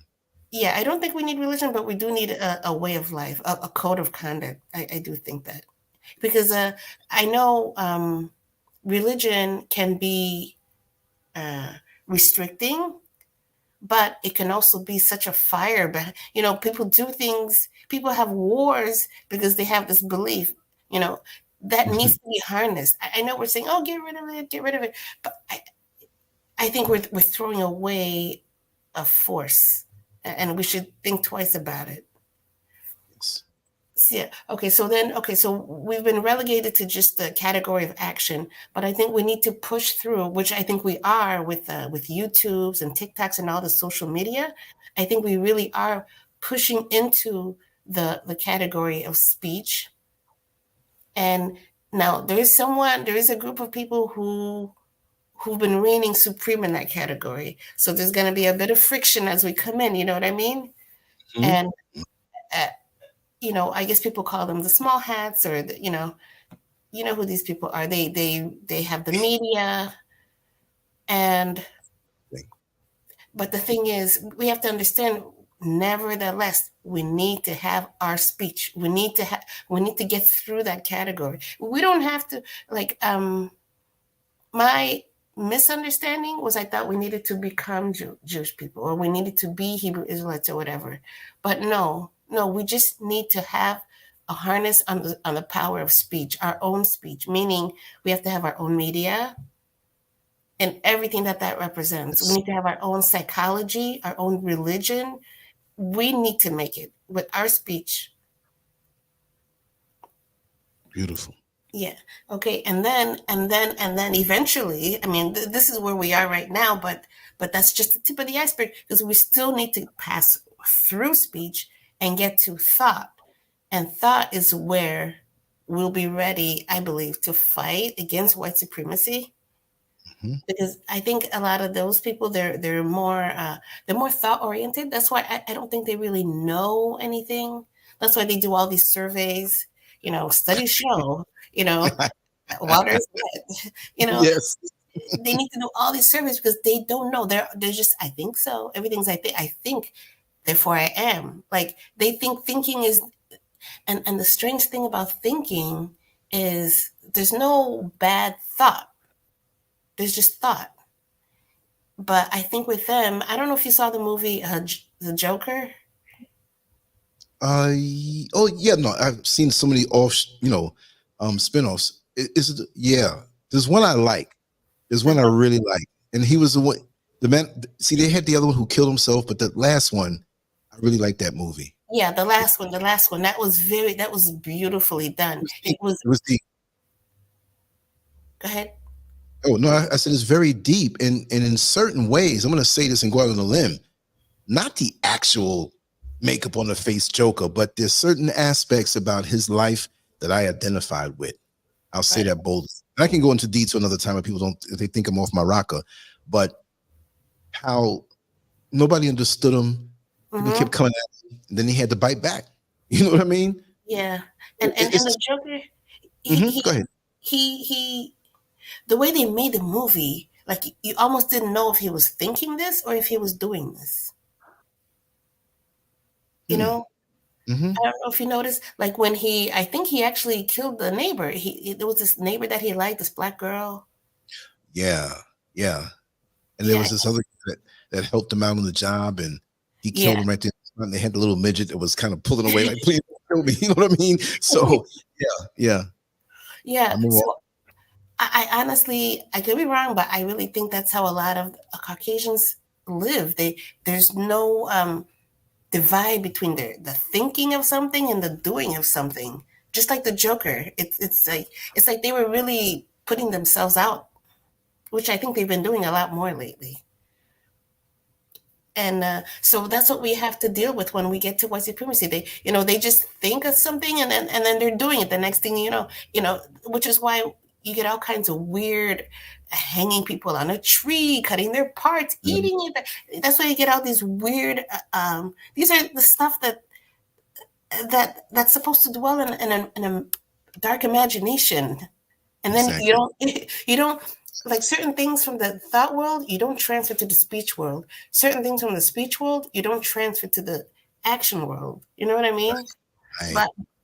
But they are going downwards and we are trying to go upwards. And eventually I think we need to get past them. Well, these are years in the making. I don't know if we'll ever get there, but eventually we do need to get to chaos. And the only way to win in chaos, I believe, is we have to have had dear friends with us, dear friends that are so close that a nod and they already know what we're thinking, uh, a look, a smirk, and they already know, oh, yeah, yeah, you know what I mean? Friends like Hmm. that, serious friends. So I think it's really important to have a community physically, because in the long run, we're going to need old friends to be with us. And Yes. it was, yes, yes, yes, yes. Oh, Marcus Garvey, these people are so wise. I like listening to Marcus Garvey, even though his accent is a little hard for me to to understand. But Understand. also, what's the name? Amos Wilson, Henrik John Henrik Clark. You Mhm. know, just quickly, I just feel like a lot of times YouTubers, they'll invoke these names, and then I'll be like, oh wow, okay, they're on the right track. But they only invoke these names to attract people, and then they toss Yeah. their learning aside. Right. And they put these names out to get a pass from those who are on a higher vibration, to associate with them, to call out the name, and all of a sudden you assume they have this level of a higher vibration, and they don't. That's one of the things I wanted to talk about later on today, because there's so many frauds that pass around a name because they just want to be up on the podium and looked at as great. You know what I mean? And they're not really. You know what I mean? Like be yourself. Look, stop trying to act like the real thing and work on being the real thing. And that takes time and hard work and commitment to study, research, and vibration, and keeping yourself cleansed. Because if you drive your car around without changing the oil and the engine gets dirty, it's a bad thing. Keep yourself cleansed and be open to learn from others who know more about you. Don't just watch 1 or 2 YouTube videos and you are a Hotep Negro. All of a sudden, yes, back and I'm gonna battle you, and I'm gonna, man, you just run around in circles chasing your tail. Sit down and shut up. Like now you're teaching, you're sharing, you're stimulating. You'll reach somebody I may not be able to reach, because obviously you know something and you're here to share it. So continue on, sister. You're loving this. Thank you. I appreciate it. So now why would we want to go into this chaos? I mean, who wants to go into chaos? I think it's important because, I mean, it looks like chaos to us now, but once we're in it, we'll understand. Now I'm going to get a little crazy. Okay, just prepare. But I got my seatbelt buckled. Go ahead. Let's go. Okay, I feel like now I'm going to go back. I feel like when someone is in the ancestral realm, it's almost like they're in a one-dimensional world. You know, like we see them, but we don't. It's almost like we see a line in the corner of our eye, because it's just a line. You know what I mean? Like we almost see them in the corner of our eye, but when we turn, there's nobody there or something like that. Yeah. So yeah. I would equate that realm with a one-dimensional world, and I think people think that also because in movies when they try to talk about someone from the afterlife that's coming to give someone a message, they make a ray, like a sun ray, or basically a line. Right. Okay. Now in the action world, that's more two-dimensional. And so I think if you meet someone in that realm, like they're about action, they don't really, they're talking about the size of their private part. That's a good marker to know they're there. So if they're there, I think the best thing to give them is a picture of where they can be, and unfortunately the TV has them. So it would have to be a big battle, and the speech world would be like the third dimension. This is the regular world. This is where, we're supposed to be. People function normally here. We understand depth, height, and depth, which is why another reason why religion will make more sense in that realm, because we need depth. We need some kind of a depth. It doesn't have to be a Christian or whatever. You know what I mean? Yes. But we need depth. Okay, and now I got confused. 1 second. Second dimension. Anyway, in chaos, I believe, is where we can actually manipulate things. We can actually play with the laws of nature, I dare say.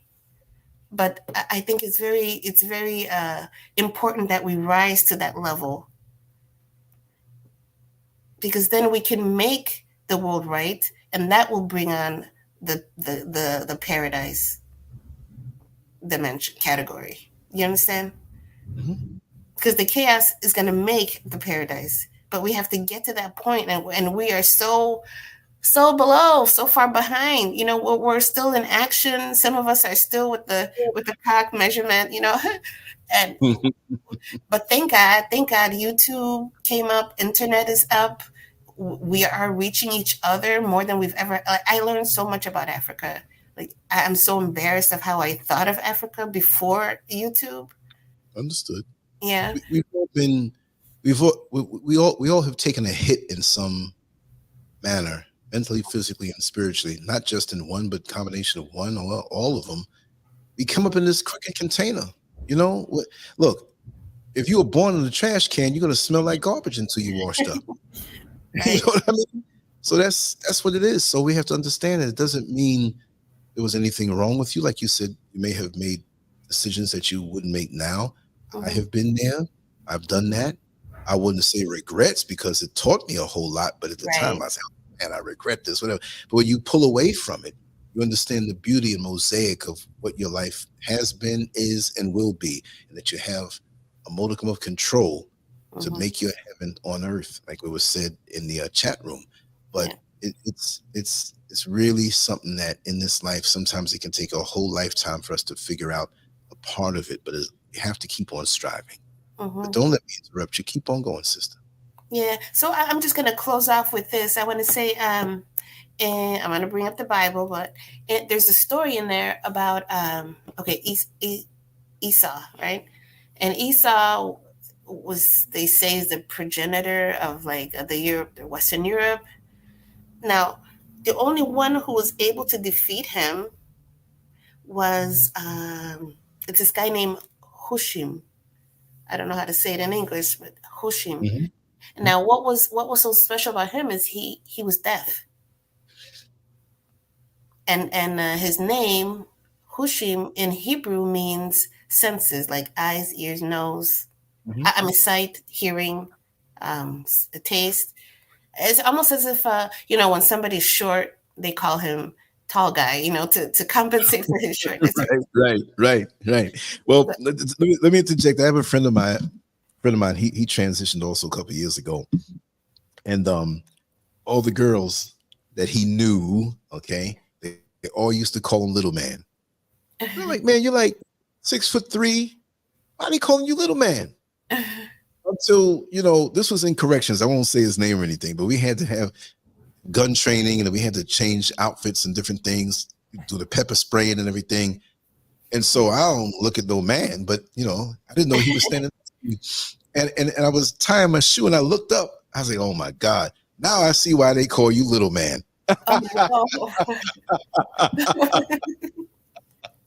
I said, I got a bone to pick with God, because I need to go back for another service so I can be like you. Anyway, go ahead, sister. I had to put a joke in there.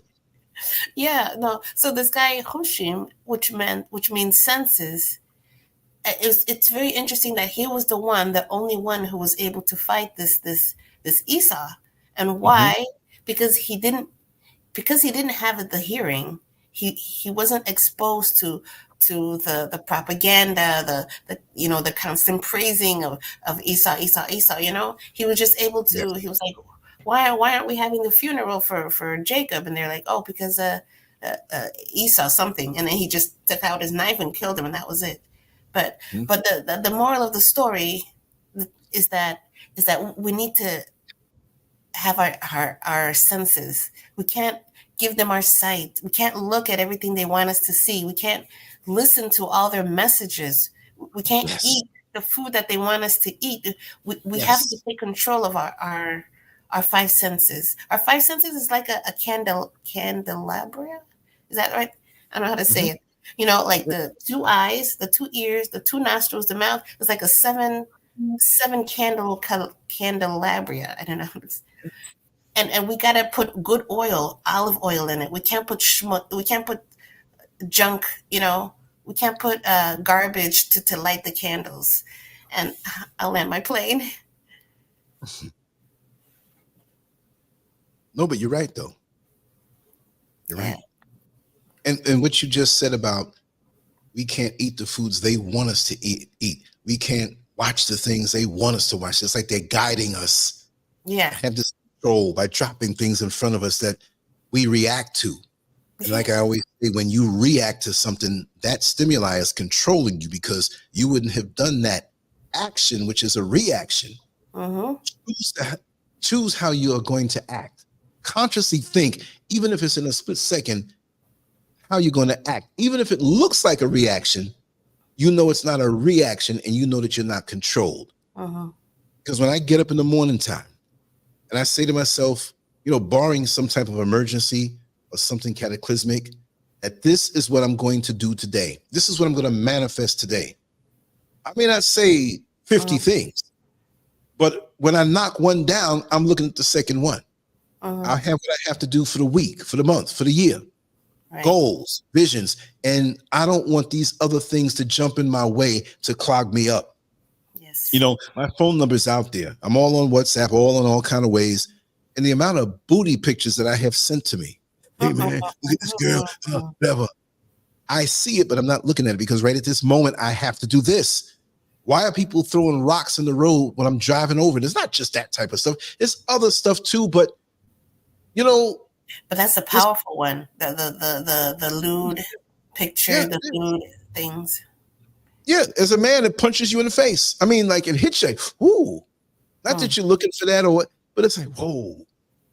And if you're not focused on what you have to do, it's almost like when you see a commercial on TV and you didn't cook anything yet and you're hungry, but you've been doing work in the yard or you're doing something and you understand why you're hungry, but you have food in the house to prepare that you like. You got the TV on and it's all of a sudden this junk food or something that flashes on the screen, it has the same effect as the female form to a man. And you see that and your mouth starts watering. You're like, well, maybe I should get up, hop in the car and go over there to the fast food restaurant and eat that. You falling asleep in front of the TV. You hearing jingles for the fast food restaurant. You wake up singing the jingles. Well, is it a shock that you end up in the drive-thru of that very same restaurant? They put these things in front of you. Exactly. Yeah, it's so funny. My sister and I, it's like almost everything we say, it's either a jingle or a scene from a movie. Like, and then we have to stop ourselves and laugh. But seriously. Yeah.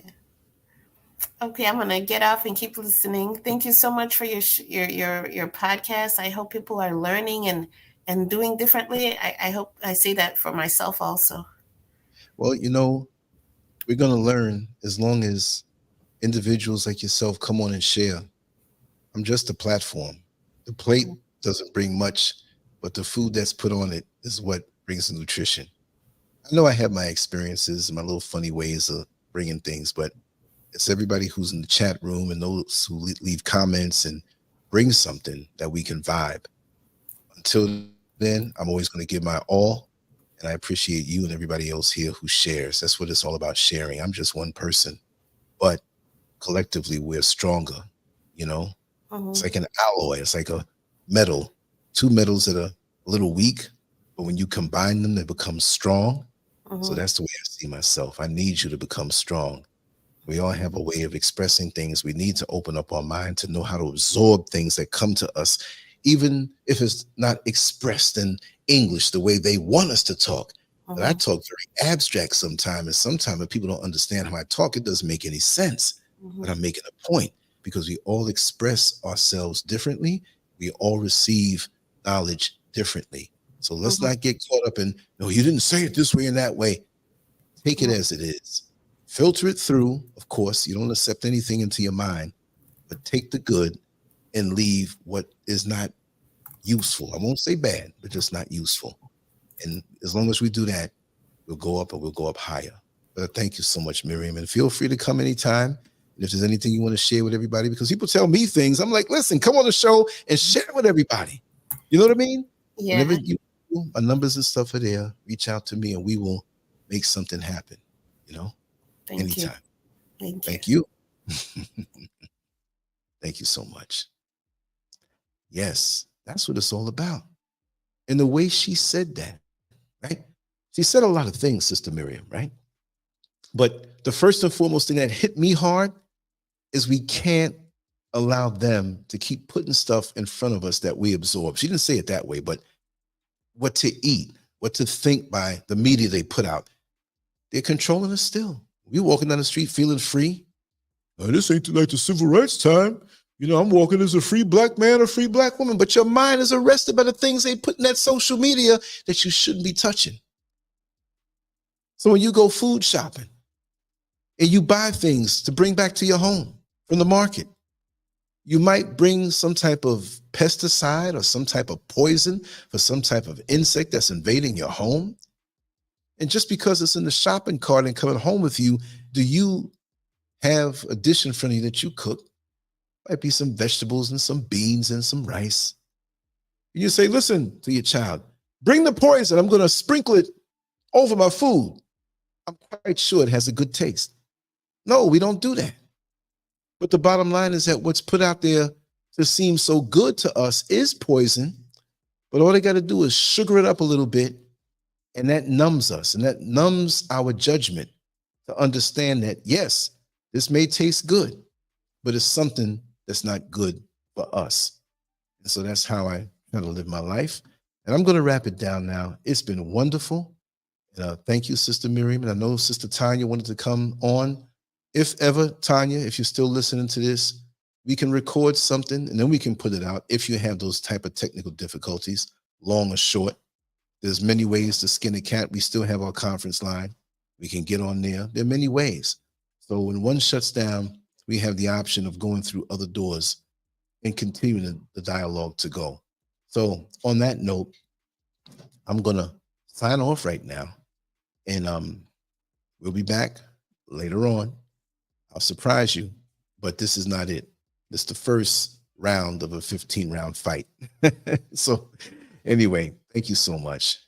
And enjoy the music. And we'll be back later on. Peace. Much love.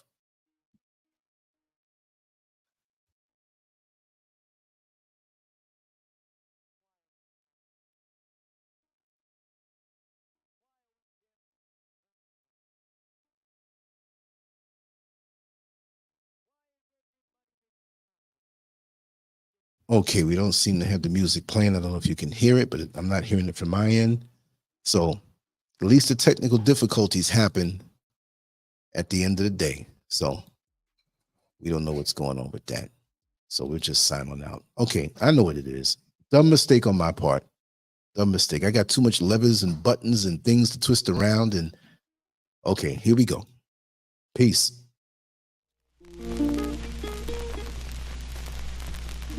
Why are we called Negroes? Why are we deaf, dumb, and blind? Why is everybody making progress, yet we seem to be lagging so far behind? Why are we mistreated?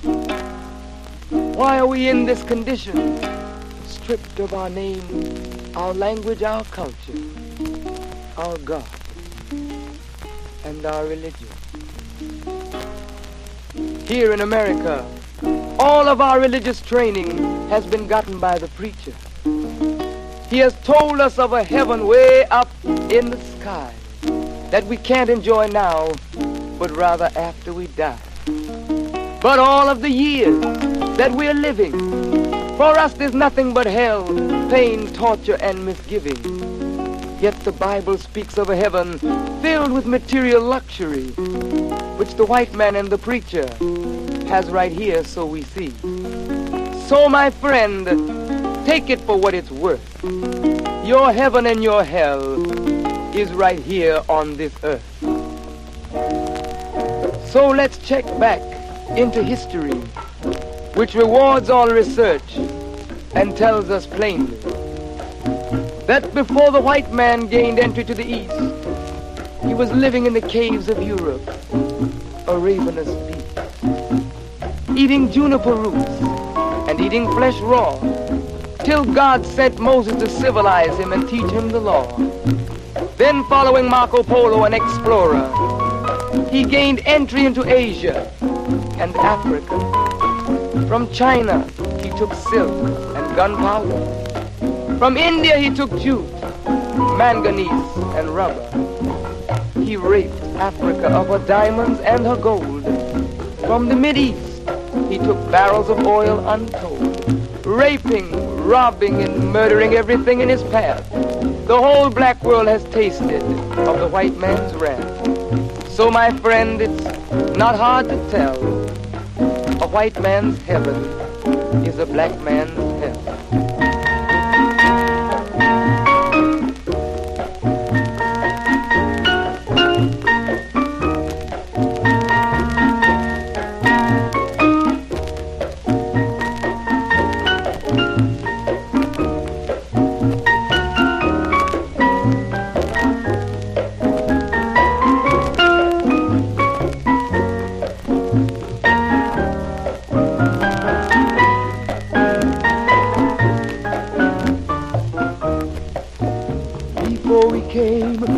America, we were living in the east. By the Nile River, we were living in luxury, enjoying freedom, justice, and equality.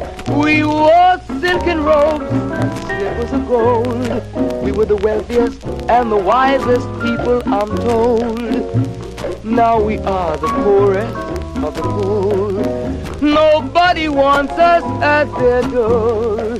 So my friend, it's easy to tell.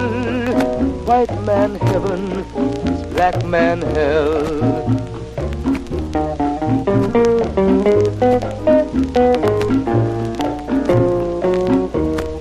When the white man came to America, he told the Indian, I am your white brother. He said, red man, I'll treat you the best. Yet and still he pushed the Indian further west with his white woman and fire water. Tricks and lies, he stole America. The original owner of this nation is cooped up on a reservation. So my friend, it's easy to tell. White man heaven, black man hell.